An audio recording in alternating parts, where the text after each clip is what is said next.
Sean Salisbury here for Open Sports.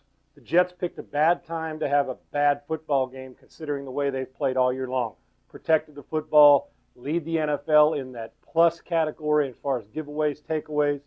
Not in this game. When you're throwing as many interceptions as Chad Pennington did, you're talking about giving the ball to the other team, then allowing Ed Reed to return the ball, who is without question the best ball hawker I've ever seen.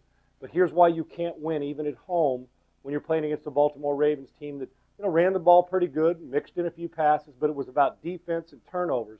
When you're handing the ball to the other team and you get stupid penalties and you can't convert down inside the 5-yard line, and then you try a reverse when you're driving in with a 20-9 game and flub the handoff and end up having to punt out of that situation, when you lay the ball on the ground, when the quarterback throws the ball to the other team, when there's a defensive touchdown, all those things mixed in, you can't win. You can't win, especially Miami, who has had a wonderful season. And Chad Pennington, comeback player of the year, second in the MVP voting, all those things.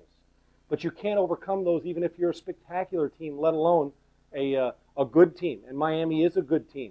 And they've still got a lot to learn playoff experience-wise.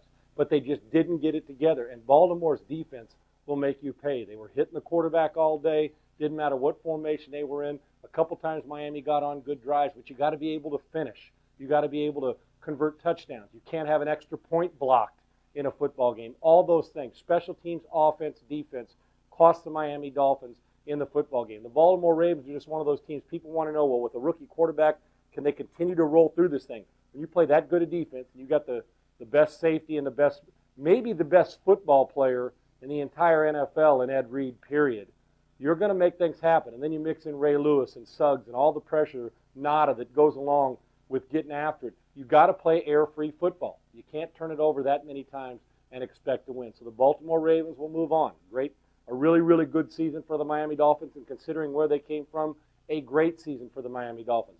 But the Baltimore Ravens are capable of winning this whole thing.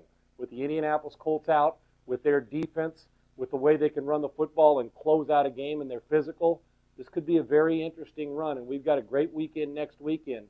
But for the AFC, now still standing, Tennessee, Pittsburgh, and then you got the Baltimore Ravens, and then you also have the San Diego Chargers who are starting to come around.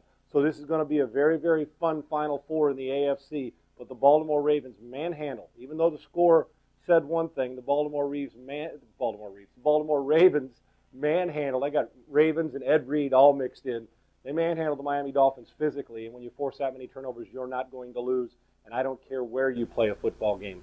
Baltimore goes on the road, beats Miami, are moving on in the playoffs. I'm Sean Salisbury for Open Sports. Have a great weekend. Think you can complete the drive? Play today and get an automatic entry to win daily prizes, 2 tickets to the big game, and a brand new car. Start your drive today at opensports.com.